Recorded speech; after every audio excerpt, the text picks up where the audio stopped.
Allez, parlons cette fois des Lions indomptables du Cameroun dans le cadre du débat. La bande d'Harry Goberson a été sortie en 8e de finale de la Coupe d'Afrique des Nations, comme en 2019 par les Super Eagles du Nigeria, battus 2-0. Franck Zambo-Anguissa et ses partenaires n'ont pas réussi, bien entendu, à réitérer au moins la performance de la dernière CAN où ils étaient sortis en demi-finale. Alors, messieurs, cette équipe du Cameroun qui sort en 8e de finale, on a envie de se poser la première question. Comment en est-on arrivé là? Alain Denis, je pense qu'il n'y a pas de surprise. En tout cas, moi, je ne suis pas surpris. Je pense que personne ici n'est surpris parce que on l'a décrié avant la compétition, pendant longtemps. On a tiré la sonnette d'alarme. On nous a dit souvent que bon, les matchs amicaux, on ne les joue pas pour les gagner. La manière importe peu, souvent c'est le résultat. Et on n'a pas besoin d'aligner 2 fois le même 11 pour avoir une bonne équipe, etc., etc. Mais à la fin de la journée, on se rend compte que voilà, en compétition, ça paye cash. On entre dans une compétition à 10 contre 11 contre la Guinée, où on n'arrive pas à prendre le dessus. On va contre le Sénégal, où on voit qu'il y a un monde d'écart entre nous. On va faire un miracle contre la pire équipe du groupe, où on arrive à jubiler comme si on avait gagné la compétition. Et après, on s'attend à aller contre un Nigeria serein, préparé avec des joueurs de niveau mondial. Donc, et que ça va passer comme par enchantement. Non, il faut qu'on arrête de compter sur les miracles. On en a déjà eu trop. On a eu Naïsna, on a eu le Burundi, même à Garoua. Aujourd'hui, donc, on ne peut pas construire notre football sur la durée, sur la base des miracles. Je suis désolé. Donc, il va un moment qu'on se mette à travailler, que les personnes concernées, comme je dis, se regardent en face d'une glace et acceptent aussi donc la critique et les conseils aussi qui viennent des autres, parce que voilà, le football, ce n'est pas l'apanage seulement de quelques personnes, d'accord? C'est notre football à tous. Quand, comme Dave l'a dit tout à l'heure, quand le Cameroun joue, c'est l'un des seuls moments où tous les Camerounais sont ensemble. Et avec les temps qui courent, donc c'est la seule chose qui nous fait de temps en temps un peu sourire. Moi, je me souviens vous étiez en Côte d'Ivoire, mais nous on a vécu le match de la Gambie ici. Ah oui. C'était quelque chose, c'était beau. Scénario. Ouais. Donc c'est à un moment on a envie de nous dire que franchement, qu'on nous enlève pas cette joie-là et que franchement on commence à voir comment on va pouvoir donc construire les victoires du futur. Mais pour ça, il faut se mettre au travail.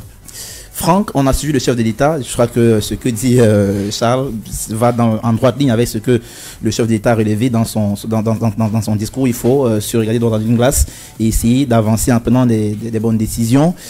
Mais on a envie de se demander aujourd'hui, quand on voit ces résultats de cette équipe du Cameroun à cette Coupe d'Afrique des Nations, est-ce que ce n'est pas le casting qui, dès la base, était biaisé et nous a quelque part destiné à ce résultat-là? Alain Denis, le casting peut être biaisé dès la base, ça ce n'est pas le problème. Et parce qu'on avait, c'est qui? C'est Lucien, non pas Lucien Métomon, c'est Aurélien Chedjou qui nous a dit ici que tu vas aller à la compétition pour la gagner, mais tu prends les meilleurs. Ah, tu parles du casting des joueurs? Des joueurs, évidemment. Bon, on a eu Jean-Louis Gasset qui n'a pas pris ça, qui est un des meilleurs. Comme je dis tout à l'heure dans mes propos de début, le problème c'est que tu fais des choix, tu peux en faire, tu es un être humain, tu peux te tromper, mais il faudrait qu'une fois que tu aies fait ces choix et que tu aies les résultats qu'on a comme on a eu, et même les résultats que ce soit, ils soient bons ou mauvais, il faudrait qu'à la fin tu puisses te poser, faire un bilan et pouvoir voir qu'est-ce qui a été bon, qu'est-ce qui n'a pas été bon, pouvoir te projeter par la suite. Comme je l'ai dit, on est sorti d'une Coupe du Monde où il n'y a pas eu de bilan. À partir de là, on construit, comme Charles disait, on parle de reconstruction, on construit sur quoi? Sur rien du tout. Et donc, dans la logique... la victoire face au Brésil. Bon, écoute, la victoire face au Brésil... Mon Dieu, mon roi. Alain Denis, ça c'est par respect pour nos téléspectateurs que je commande cette partie de l'émission parce que ça fait des mois qu'on parle de la même chose. Bon, on va respecter nos auditeurs qui nous suivent tous les jeudis. Mais je veux dire, comme Charles le dit, il n'y a aucune surprise. On construit sur rien du tout. Derrière, donc, il ne faut pas s'attendre à quelque chose de miraculeux. On a déjà eu assez de miracles, comme Charles l'a dit. Il a parlé de Glissa tout à l'heure, mais il pouvait parler de Blida, je crois. Oui, Blida contre la Blida, on a eu Garoua, on a eu, c'était quoi, Boaké ou Yamoussoukro? Boaké, oui. Bon, et surtout, j'ai envie de dire, dans quelques mois, il faut revenir en selle. Il y a les qualifications. Écoute, Alain Denis, on a demandé si la CAN sera... Parce qu'on a dans le groupe, on a le Cap-Vert et l'Angola qui ont montré... Les Camerounais ont découvert le Cap-Vert et l'Angola. Donc s'ils pensaient qu'on était dans un groupe facile aujourd'hui, je pense que chacun a considéré sa position. Il va falloir cravacher pour aller en Coupe du Monde, surtout quand on a vu les deux prestations contre Maurice et contre la Libye, où ça a été une fois de plus encore très poussif. Le président a dit que l'équipe là, qu'on a vu contre la Libye, c'est ça qui cherche. C'était le match référence, c'est vrai. Mais peut-être pour avancer avec toi, Dave, au-delà de ce qu'ils évoquent, il y a clairement que ce qui choque le plus, c'est le niveau technique de cette équipe-là. Les carences au niveau technique quand même. Non, mais c'est clair. Non, avant qu'il commence, moi, ce qui me choque le plus, c'est qu'on a l'impression que ce que nous on voit, d'accord, non? Les personnes en genre notre football, ils voient pas du tout ça. Ouais, je pense pas qu'ils ne voient pas. Je pense qu'ils essayent de se convaincre parce que le déni également, ça existe, c'est une maladie. Ça, ah oui, ça c'est une maladie mentale. Elle est belle celle-là. Le déni, c'est aussi une maladie. Tu refuses de voir la vérité en face. Oui, très clairement, on a des carences techniques. C'est une lapalissade. Je pense que, comme disait Franck, comme disait Charles, ce n'est pas une surprise. Pendant 2 ans, on a passé le temps à faire des expériences. J'avais l'impression qu'on était dans un cours de physique-chimie. C'est-à-dire qu'on a fait des expériences, on a fait des matchs amicaux. Parfois, on pouvait faire des remplacements pour essayer de voir des associations. On ne les a pas fait.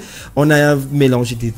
C'est assez compliqué. Moi, je suis un peu embêté parce que je me dis quelle était la cohérence, quelle était l'idéologie, quelle était la stratégie, quel était le projet. Ouais. Et on ne peut pas toujours s'appuyer. Eux, ils ont parlé de chance, ils ont parlé de miracle, mais de Hemley. Le Hemley n'est pas une stratégie de jeu. Il faut à un moment donné qu'au Cameroun, qu'on le dise et qu'on l'accepte. Parce que chaque fois que vous dites le Cameroun, il a mal joué. Ah, ils n'ont pas le Hemley. Ah, ils n'ont pas le Hemley. Ce n'est pas une stratégie de jeu. Il est temps qu'on parle football dans ce pays. Parce qu'on ne parle plus football. On parle de tout sauf le football. Donc c'est pour ça qu'on en arrive là. Donc, les joueurs, on va dire oui, parce que on n'a plus des individualités comme par le passé. Ouais. Parce que je pense que quand on s'en allait pas, on avait une ou deux individualités qui permettaient de faire la différence. C'était l'arbre qui cachait la forêt. Ok. Mais là, aujourd'hui, on a des joueurs, je ne veux pas dire d'un niveau moyen parce que je n'ai pas joué au football, je n'avais même pas les aptitudes pour. On a des joueurs d'un niveau plutôt acceptable, plutôt correct. Et quand vous couplez à cela un staff technique qui est assez... j'essaie de trouver l'euphémisme pour ne pas être caustique, qui est assez bancal, enfin, excusez-moi, je passais moi l'expression bancale, ben ça donne ce que ça donne. En même temps, moi j'ai envie de citer Sa Majesté Ivan Kamoa. On a un sélectionneur, un philosophe et un président historien. Comment on voulait qu'à un moment on parle football et on fasse voilà, c'est dès qu'on est resté dans l'histoire. Elle est devant la citation. Non, regardez, rien que le slogan réédité 1984 et autres. Non, à un moment donné, il est temps qu'on arrête cette histoire de l'histoire, qu'on se regarde dans un miroir, qu'on se dise ok, on est à ce niveau, on doit travailler pour que ça puisse, pour qu'on puisse avancer. Yvan. Ouais, je pense que sur cette CAN, l'exploit c'est d'être sorti du premier tour. Honnêtement, je le dis en toute honnêteté, pour moi, l'exploit du Cameroun, c'est d'être sorti du premier tour. Parce que pour moi, on mérite rien. Les Lions étaient l'équipe la plus faible de cette compétition. Oui, en termes de qualité de jeu, c'était catastrophique. Je dis que le Cameroun était l'équipe. Et quand on a vu les phases d'élimination directe, ça nous a confrontés dans notre position. Même la Gambie qu'on a battue, revoyez le match. Oui, on rejoue ce match, je ne suis pas sûr qu'on le gagne. Mais justement, Yvan, je te coupe pas. Alors, il y a une formule qu'on a l'habitude d'utiliser désormais dans l'espace public au Cameroun. On dit, on a des joueurs moyens.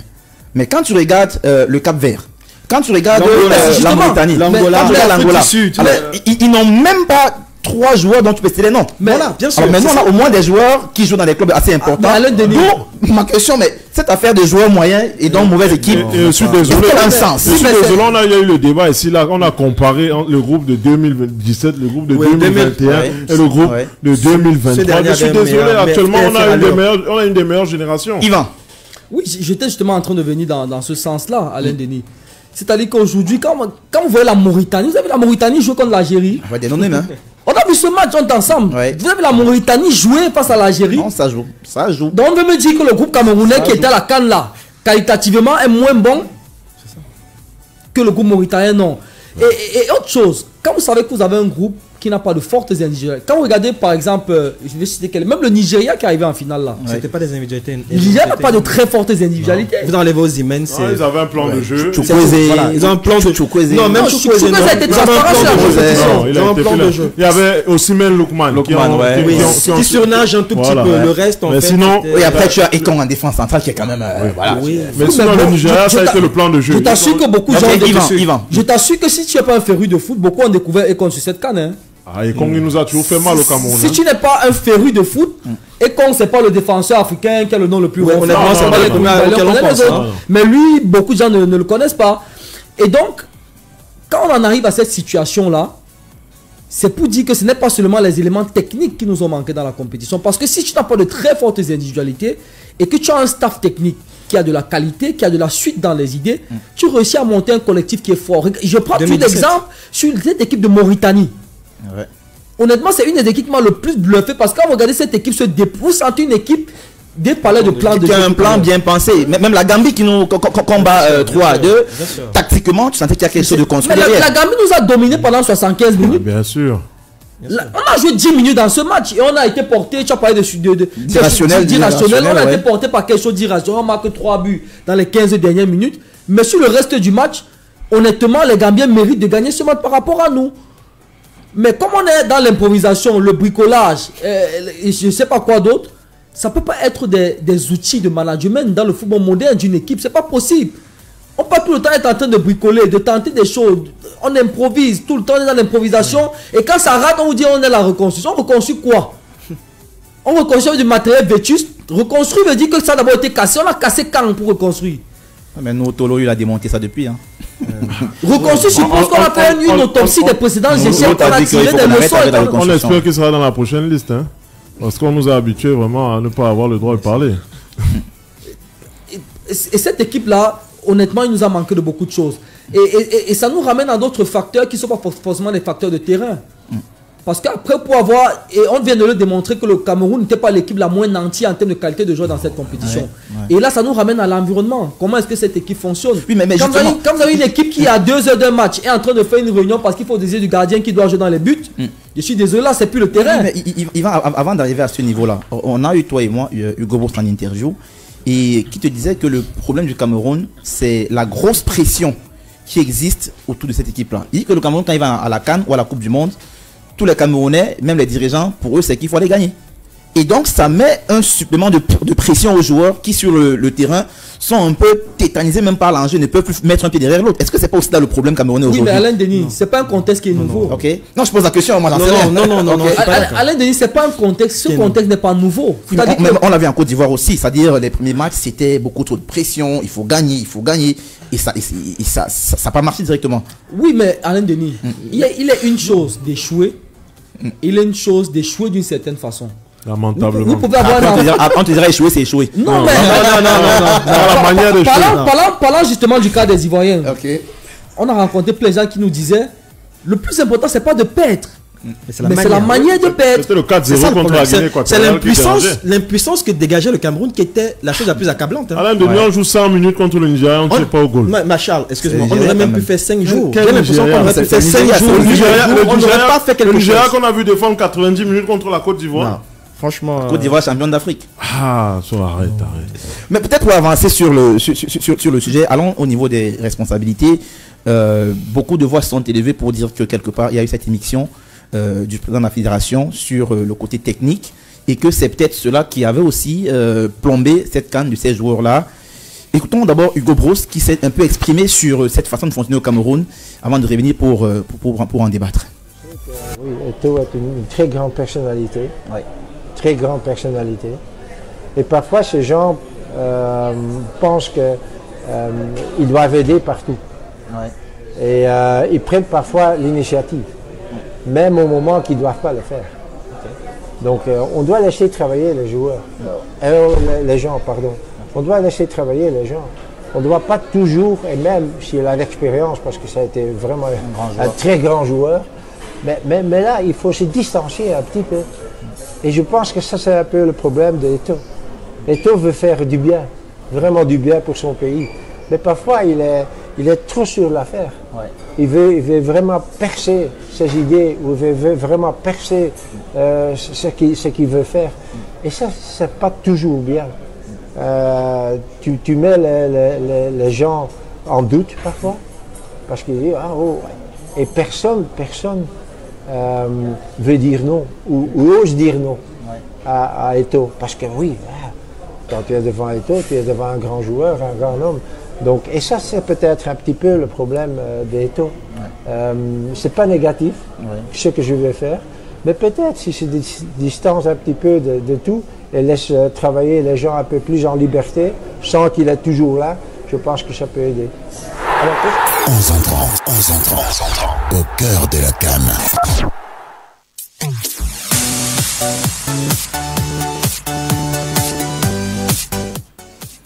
C'était donc Hugo Broos, le sélectionneur de l'équipe nationale d'Afrique du Sud, 3e de cette Coupe d'Afrique des Nations. Il a autrefois été le sélectionneur du Cameroun, le dernier d'ailleurs à avoir offert aux Lions indomptables leur CAN, Coupe d'Afrique des Nations. C'était en 2017 du côté du Gabon. Il s'est exprimé. Il revenait un peu sur l'émission de Samuel Eto'o sur les questions du football au Cameroun et notamment les questions techniques, en expliquant qu'en réalité, Samuel, en tant qu'ancien joueur, a la volonté de bien faire les choses, de montrer la voie aux uns et aux autres, mais que c'était pas bien parce que voilà, à force de vouloir y mettre la main, il finit par ne pas l'enlever et donc ça maintient un peu un environnement pas très propice à la production du résultat. Charles, on commence comme d'habitude par toi. Quelle part de crédibilité doit-on accorder à ce type de déclarations dans lesquelles le président de la fédération, à travers son émission dans les questions techniques, a plombé la CAN des Lions? Est-ce que c'est crédible ça? Bon, je pense que Hugo Broos est assez bien placé pour parler de ces choses-là. C'est vrai qu'il n'a pas connu Samuel Eto'o, président de la fédération, mais il a connu un Samuel Eto'o déjà très impliqué dans notre football, avec ses qualités et ses défauts, et donc avec tout ce que ça implique aussi derrière. Je pense aussi que le départ précipité d'Hugo Broos aussi, on connaît un peu tous l'histoire, on ne va pas revenir dessus. Et on sait le rôle que certaines personnes ont joué. Donc, il est là, pour moi, donc tout ce qu'il dit là, c'est ce qu'on passe le temps à dire tous les jours, c'est ce que beaucoup de Camerounais pensent, mais malheureusement, on n'aime pas trop la vérité donc dans ce pays, et surtout quand on parle de football. Vous savez, chacun a son travail dans la vie et dans les différents domaines, chacun a son métier, c'est pour ça qu'il y a des joueurs, c'est pour ça qu'il y a des entraîneurs. C'est pour ça qu'il y a des présidents et c'est pour ça qu'il y a aussi des gens qui sont spectateurs ou bien des gens comme Alain Denis et Koul qui sont derrière leur micro. Chacun a son rôle et chacun doit respecter son rôle parce qu'on ne peut pas tout faire, on ne peut pas tout savoir faire et chacun doit jouer sa partition et laisser aussi les autres pouvoir jouer la leur. Donc pour moi vraiment, je ne vais pas m'appesantir là-dessus parce qu'à un moment même on a l'impression de parler dans le vide. On espère juste que on finira par se faire entendre et que les choses pourront aller mieux. Dave, je repose la même question mais de façon un peu différente.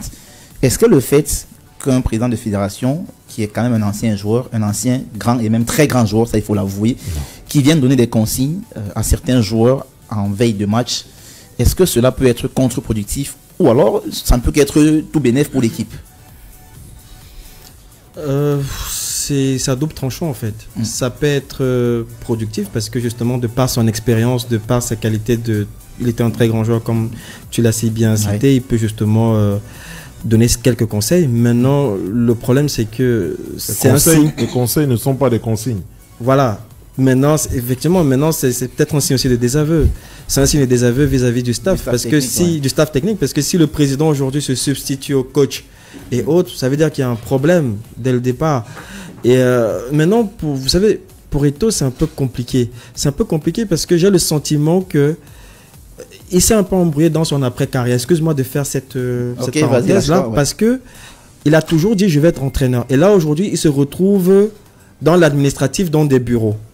Est-ce que c'est ce qu'il aurait dû faire? Je ne sais pas. Il a toujours, vous savez, quand vous avez été un grand joueur, j'ai l'impression que vous avez cet appel du terrain, cet amour du gazon. Il faut toujours que vous soyez à proximité. Et là, à un moment donné, il est complètement, il est un peu perdu parce que il veut faire. Il l'aime, il veut faire, il veut trop bien faire, peut-être c'est ça le problème aussi. Ce qui fait qu'il justement inhibe les joueurs aussi, parce que quand c'est Samuel Eto'o qui parle devant eux, ils ont peur. ils se disent mais comment ça se passait. J'ai suivi aussi l'interview du monsieur qui disait qu'il a demandé à Georges Kevin Koudou de faire le repli. Si tu fais pas le repli, je sors. Par contre là, si ça avéré, parce que je suis pas dans le vestiaire, si ça avéré, ça c'est un gros problème et ça peut justement être contre-productif. Franck, sur la question de l'émission du président de la fédération, sur le volet technique dans la gestion de... Dans la continuité de ce que Dave dit, en fait, il faudrait en fait vraiment que ce soit quelque chose de complémentaire et non pas une substitution. Moi, je pense que c'est tout à fait normal et c'est une très bonne chose, comme il a dit, de par son expérience, de par ses connaissances. Il ne faut pas oublier qu'il a aussi été entraîneur d'une équipe pendant 6 mois, je crois. quelques temps. Mais Hugo Broussan-Tokopé nous disait un peu le contraire en expliquant que quand tu as un grand joueur comme Samuel qui vient lors des séances d'entraînement donner des consignes tactiques à tes joueurs, même si tu es José Mourinho, quelque part, ça diminue un peu la considération et le respect que les joueurs peuvent avoir de toi. Pourquoi? Parce que ils ont un grand joueur qui leur dit des choses et toi, l'entraîneur, tu deviens tout petit à côté de lui. C'est pour ça que je dis ça va être complémentaire parce qu'il y a une manière de le faire. Oui. Si au préalable, Dave qui est le coach et moi qui suis le président, du moins, Dave qui est le président et moi qui suis le coach. Allons-y les amis, Si au préalable, on a une discussion où le président Dave me dit que voilà, je trouve peut-être que Charles, notre attaquant, n'est pas machin, je voudrais le machin, je lui dis ok président, il n'y a pas de problème. Mais n'oublie pas que sur le terrain, c'est moi le patron. Donc quand on va sur le terrain, je dis Charles, Alain Denis, attaquant, s'il vous plaît président, comme vous êtes là aujourd'hui, merci de... C'est différent. Leur dire deux mots. Tu vois, là c'est différent. Là, les joueurs, le coach demande que le président machin, ok, on est content. Mais maintenant, si le président vient stopper la séance et s'introduit sans que... Donc non, ne fais pas ça. Mais justement, allant dans le sens de ce que vous dites, je vais vous raconter une anecdote que j'ai apprise du côté de la Côte d'Ivoire. Que tu as vécu, que tu as appris. On est en veille de match, Cameroun-Nigeria. La presse, évidemment, vient faire ses 15 minutes pour prendre quelques images et quelques photos. On finit. Pendant qu'on prend les images, le président de la fédération, il est assis sur le banc de touche, il regarde, le ministre des Sports est passé par là, il a fait son petit discours, il est sorti. Nous sortons. Le président de la fédération reste sur le banc de touche. Alors vers 20h30, pendant que nous sommes dans notre hôtel, dans un échange avec un joueur, on me raconte quelque chose de très surréaliste. Alors qu'est-ce qu'on me dit? On me dit, pendant cette séance d'entraînement de veille de match, le président de la fédération a décidé de prendre avec lui d'un côté des joueurs qu'il estime qui devaient être titulaires, les mettre dans un camp, dans l'opposition de deux camps qu'on fait en veille de match souvent, et de l'autre côté les remplaçants. Alors l'idée n'était pas validée par le staff technique, mais qui a été contraint d'accepter. Et que sur l'opposition entre les titulaires que le président a choisi et les remplaçants que les deux autres entraîneurs coachaient, les remplaçants ont gagné les titulaires 3 buts contre 1 avec des buts de Vincent Bakar qui était quand même sur beaucoup de temps sans avoir joué à Bakar. Et je crois Olivier Kemen qui marque aussi l'autre but pour une victoire, 3 buts contre 1 des joueurs remplaçant l'autre match de la face au Nigeria. Alors, notre informateur nous dit clairement que après cette opposition-là et la défaite des titulaires, ils ont tous compris que face au Nigeria, c'était mort. Et que rien ne pouvait plus se passer de positif pour les Lions indomptables. Donc, est-ce que quelque part, quand on vit ce genre de scène, on se dit pas que quelque part, la CAN des Lions définitivement a été plombée par le président de la fédération, Yvan? Non, il a certainement une grosse part de responsabilité dans ce qui est arrivé. Ça, c'est un cliché parmi tant d'autres. Il y a l'affaire de l'altercation en plein milieu de la nuit avec André Onana qu'on est venu réveiller notamment pour une discussion dont je ne connais pas trop l'objectif. On a cette affaire de discussion sur qui devait jouer. Est-ce que Fabrice doit jouer? Le coach a choisi André. Le président de la fédération veut que ce soit Fabrice. À 2-3 heures du matin, on est encore en train de faire les réunions pour décider de qui doit jouer. Oumar Gonzalez aussi, ça a été très discuté. Oumar Gonzalez, etc. Autant, quand il y a des victoires, on estime qu'on doit les lui attribuer à l'excellent management du président de la fédération, pour reprendre certaines personnes. Autant quand il y a des défaites, il doit être le premier à porter le chapeau des défaites. Et Hugo Bross l'a dit dans notre entretien. Et Hugo Bross n'est pas le seul à l'avoir dit. On a discuté avec Tom Senfitz, un offre qui a également tenu un discours qui n'était pas loin de cela. Et si vous avez des personnes qui sont extérieures à l'environnement camerounais et qui pensent la même chose que nous, qui sommes dans la presse, qui sommes des Camerounais, qui avons des informations par rapport à ce qui vient de la tanière, ça veut dire que quelque part, ça peut pas être ex nihilo. Et j'estime que, je l'ai dit tout à l'heure lorsqu'on parlait de la débâcle des Lions, que le problème ne peut pas être que lié au terrain. Parce que ce qu'on reproduit sur le terrain est la conséquence d'un certain nombre de facteurs qui sont environnants à l'équipe. Et malheureusement, la performance sur le terrain, tu l'as dit tout à l'heure, les joueurs dans leur subconscient sont venus dans le match face au Nigeria étant déjà défaitistes par rapport à certaines choses qui sont passées à la séance d'entraînement d'hier. Là, c'est pas le terrain. Là, ce sont des éléments qui sont passés en dehors du terrain et qui malheureusement ont eu un impact négatif sur la performance de l'équipe sur le terrain. Il y a la fameuse image, l'animation des séances vidéo. Et je pense que cet hyper présent du président de la fédération, malheureusement, a eu un impact plus que négatif sur la performance de l'équipe. Dave, peut-être un truc à ajouter? Non, justement, je pense que la vie, c'est une question de dosage. C'est-à-dire qu'il peut avoir des conseils qui ne sont pas des consignes. Voilà, effectivement, son expérience, il peut apporter, mais tout est une question de dosage. Il ne faut pas que ce soit trop, il ne faut pas que ce soit un substitut des entraîneurs, parce que chacun a son travail. Je pense que le président de la fédération, ça relève plus du côté administratif. Le staff technique, même quand il est ancien joueur du très haut niveau. Oui, même si tu es ancien joueur, la vie c'est une question de choix. Si tu as fait le choix d'être président de la fédération, alors ton travail c'est tout ce qui concerne le volet administratif. L'entraîneur des Lions ne va pas venir s'occuper de l'administratif à Tchinga, non.